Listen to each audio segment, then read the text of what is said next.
Llegamos al capítulo 7 de este libro, Los fuera de serie, teoría étnica de los accidentes aéreos. Y como su título lo dice, pues vamos a hablar de accidentes aéreos y, muy importante, del lenguaje y de la capacidad de comunicar con claridad lo que uno quiere. Y cómo esa capacidad o incapacidad de comunicar lo que uno quiere está relacionado con el poder, con la distancia al poder, como uno percibe el poder. Hágame el favor, este es un capítulo interesantísimo, muy bueno. Entonces nos narra 3 accidentes, pero se basa en 2 básicamente.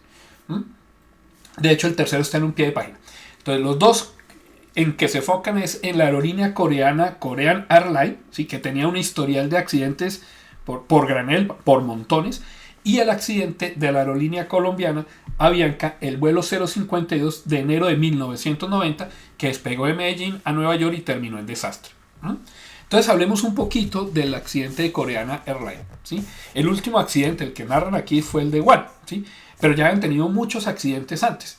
Tanto así que el investigador, o cuando hacían investigaciones, siempre decían, ojo, como un antecedente disciplinario, ¿cierto? Como, mire todos los accidentes que ha tenido esta aerolínea, como no solo es este, sino ha tenido muchísimos, tanto así que casi le quitan la licencia en muchas aerolíneas, Delta Airlines y Air France, la aerolínea francesa, y los entes regulatorios de la aeronáutica internacional, pues les querían como, uy papito, por aquí no vengan. Muchos países a sus ciudadanos le dijeron, si va a volar, ojalá no sea con esta aerolínea, porque mire que ha tenido mucho riesgo, ha tenido mucha cosa. Pero uno u otro, esa empresa logró dar el cambio, dar el giro, ¿sí? Darle la vuelta a la tortilla, y logró ser una de las aerolíneas más seguras del mundo. Pero ¿cómo lo hizo? Eso está, si no me equivoco, en la página 190. Les leo. Korean Airlines no tuvo éxito. No consiguió enderezarse hasta que reconoció la importancia de su herencia cultural. Ya lo vamos a ver.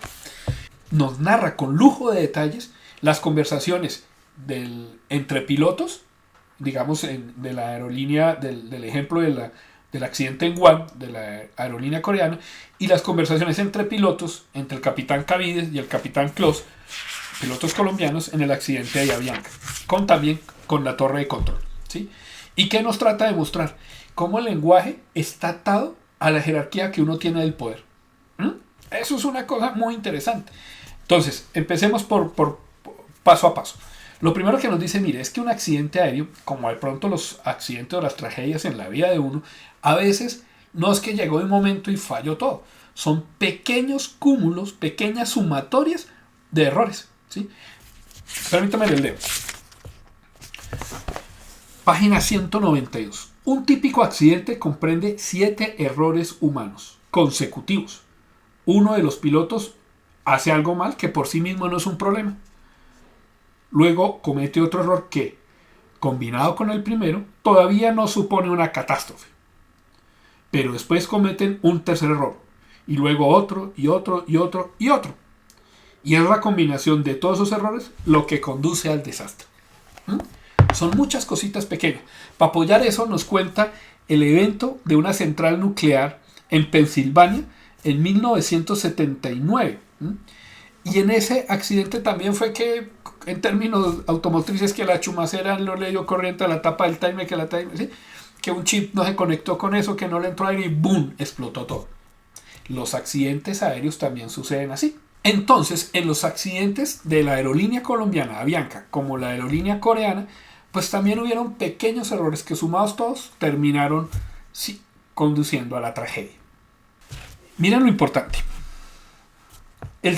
La capacidad de comunicarse con asertividad y con claridad la cosa que está sucediendo puede ser la diferencia entre la vida y la muerte, como les sucedió a estos pilotos. Entonces, bueno, empezaron las investigaciones. El libro narra con lujo de detalle las conversaciones, como ya les dije, entre pilotos y torre de control, ¿sí?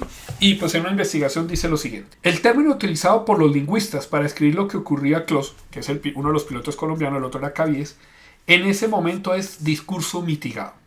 Y se refiere a cualquier tentativa de minimizar o suavizar el significado de lo que se dice. Miren la intención de este ejemplo. Lo hacemos, narra el libro, cuando somos corteses, cuando nos avergonzamos o cuando estamos siendo respetuosos con la autoridad. Ya hay uno de los puntos claves, nucleares del capítulo. Si queremos que el jefe nos haga un favor, no decimos, necesito esto para el lunes. No hace falta que se moleste si le supone demasiados problemas. Pero si tuviera un momentico para echarle un vistazo durante el fin de semana, sería maravilloso. ¿Sí? Suavizó la cosa. ¿Qué pasó con las aerolíneas entre los pilotos colombianos y la torre de control en Nueva York? Que dijeron las cosas muy sutil y esa gente pues está acostumbrada, los controladores aéreos de Nueva York, pues hermano, pues son muchos problemas, son muchos aviones, necesito es que me diga, sí, no me diga, oh, parece que me estoy quedando sin gasolina, sino hermano, esto me va a estrellar, por favor ayúdenme. O sea, lo dijeron tan sutil que el otro no lo entendió, ¿sí? Y pues vino la catástrofe. En el accidente aéreo de Corea, el de One, también pasó lo mismo. El copiloto, viendo que se iba a estrellar, se lo dijo demasiado sutil. Y como es una cultura, los coreanos son una cultura muy jerárquica, pues imagine que el lenguaje tiene 7 niveles para dirigirse y tiene mucha reverencia al superior, que prefiere no decirle que nos vamos a estrellar en un avión, que prefiero matarme a decirle que no. Imagínese eso. ¿Ah? Eso es muy interesante y es como, ¿cómo así? Claro, no supieron comunicar con claridad el momento en el que estaban. O que estaban a punto de tener una tragedia. Mire acá ya en la página 208 cómo fue la relación entre los pilotos colombianos y la torre de control en Nueva York. Lo que hay que entender de este accidente es aéreos de Nueva York tienen fama de groseros, agresivos e intimidantes, pero también son muy buenos. Tienen que lidiar con una cantidad impresionante de tráfico en unas condiciones muy forzadas. Entonces, una es la manera como nos comunicamos con pares, con las personas que están a nuestro mismo nivel, y otra como nos comunicamos con la jerarquía, con la autoridad, con los superiores de nosotros. Y para apoyar esto les tengo un video muy famoso de Jaime Garzón en una conferencia que dicta en Cali, en una universidad de Cali, donde habla de eso, de cómo los colombianos les rendimos pleitesía, ¿sí?, a las clases dirigentes. Veamos. Y sin embargo seguimos rindiendo un tributo y un respeto a esa clase alta dueña del poder. Nosotros nombramos funcionarios públicos. Funcionario público es para que le funcione al público y terminamos haciéndole venias, es decir, todos sirviéndole a ellos. Es un absurdo. El país es una gran finca en la cual habitamos todos y por constitución tenemos derecho a un nombre, a una nacionalidad y somos dueños de la soberanía. Nosotros decidimos qué hacer con este territorio. Elegimos a un mayordomo, entonces nosotros abrimos licitación, por decir así, a un agregado. Abrimos una licitación. Entonces sale uno y dice, yo estoy seguro que ustedes me nombran a mí, me digan, vamos a sacar adelante esa finca, vamos a hacer apelucho en todos los municipios. Pero bueno, entonces, el otro dice, no, yo no quiero hacer eso. Pues nada, no sé qué. Y de pronto ella dice, no, elíjame a mí, yo soy el más. Y uno elige. Y resulta que lo nombramos para que la carne, para que la vaca diera más carne, para que la gallina diera más huevos, para que el petróleo fuera rentable. Y se roban la gallina, matan los huevos, matan la vaca. Ejemplo, ¿dónde está la plata de la telefonía celular? Los colombianos deberíamos mirar el Estado así, y lo tenemos que mirar es así. Por favor, ¿me instala teléfono en mi casa? Eso es una obligación. De sus impuestos, de los impuestos de sus papás sale la plata para que el tipo tenga carro, automóvil, escolta, seguridad y sueldo para que me instale el teléfono. No es, ay, me un favor, concejal, así, yo le consigo unos botitos y una favor y medio. Tenemos el orden al revés. El orden está establecido al revés. Porque nos hemos comido, como no sabemos quiénes somos, nos comemos las ideas de los medios. Leamos acá. El alto índice de distancia al poder de los colombianos, como ya vimos con el video de Garzón, podría haber creado frustración al copiloto porque el capitán no logró mostrar la clase de toma de decisiones clara e incluso autocrática que esperan las culturas con altas distancias al poder. Puede que los primeros y segundos oficiales estuvieran esperando que el capitán tomara las decisiones, pero también puede que ellos mismos fueran incapaces de plantear alternativas. En cambio, los controladores aéreos, los neoyorquinos, pues eso se lo pasan por la faja. Son neoyorquinos, con un índice de distancia al poder bajo. No ven ningún hueco jerárquico entre ellos y los pilotos. Y para ellos, el discurso mitigado, el de suavizar las cosas, como veníamos hablando, de un piloto no significa que el emisor está siendo convenientemente respetuoso con un superior. Significa que el piloto no tiene ningún problema. Hágame el favor. Cuando la aerolínea coreana identificó eso, esa herencia cultural, y vio que en su lenguaje, en su idioma, hay 6 niveles jerárquicos para comunicarse, pues dijo, ese es el problema. El copiloto se siente intimidado con el piloto y no es capaz de romper esa barrera cultural que prefiere estrellarse. Hágame esa. Eso es. Cuando entendieron, dijeron, listo, ya encontramos el problema.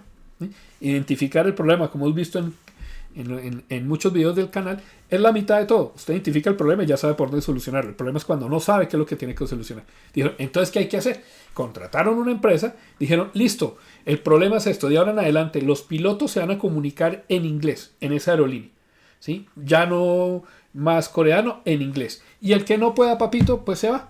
Entonces los empezaron a capacitar y ya empezaron a crear un nuevo lenguaje en comunicarse en la aerolínea, ¿sí? En la cabina. Ya no era tan jerárquico, sino podían estar como entre pares, ¿sí? En un lenguaje, es más, con un idioma cargado de una herencia cultural diferente. Miren acá, página 222.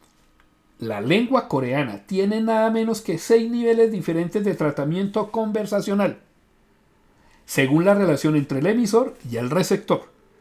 Deferencia formal, deferencia informal, rudo, familiar, íntimo y sencillo. El copiloto no se habría atrevido a usar una de las formas más íntimas o familiares cuando se dirigía al capitán. Es una cultura en la que se presta mucha atención a la categoría de las dos personas en una conversación. Entonces ahí pone ejemplo que en la mesa, que no hacen algunas cosas hasta que el superior. Es una cultura. Prefiero estrellarme antes de decirlo. ¿Cómo cambiaron eso? Identificando su herencia cultural, cambiando la capacidad de comunicarse en la cabina, cambiando el idioma. Entonces estaban en un mejor ambiente, un ambiente no tan jerárquico, en donde podían hablar como pares. Eso fue todo. Ahí solucionaron el problema. El problema era que estaban atrapados en papeles dictados por el peso de la herencia cultural de su país. Clarísimo de lo que estamos hablando. Necesitaban una oportunidad para librarse de esos papeles cuando se sentaban en la cabina y el idioma era la llave de esa transformación. Lo que les vengo diciendo. En inglés se verían libres de los grados claramente definidos de la jerarquía coreana. Bueno, ya los nombramos, ahí vuelvo y los nombro. En su lugar, los pilotos podrían participar de una cultura y una lengua con una herencia muy diferente. Solucionado el problema. No se despidió a los pilotos coreanos y comenzó con otros pilotos de una cultura distinta al poder baja. Sabía que el legado cultural importa, que es poderoso, omnipresente y que perdura mucho después de que su utilidad original haya desaparecido. Pero no dio por sentado que las herencias son una parte indeleble de lo que somos. Pensó que si los coreanos eran sinceros sobre su procedencia y estaban dispuestos a enfrentarse a los aspectos de su herencia que no se adaptaban al mundo de la aviación, podrían cambiar. Ofreció a sus pilotos lo que se le ha ofrecido a los jugadores de hockey, magnates del software o abogados en su camino hacia el éxito. Una oportunidad de transformar la relación con su trabajo. ¡Listo! Hemos visto en este capítulo, o en este video, el índice de distancia al poder. Cómo valoramos y respetamos la autoridad. La pregunta que les quiero dejar para terminar este video. ¿Cómo se relacionan cada uno con el poder? Con sus superiores, ya sea su jefe, bueno, con algún superior. Y cómo esa percepción que usted tiene de su relacionamiento con la autoridad le es una escalera o un obstáculo para su progreso personal. Nos vemos en un siguiente video.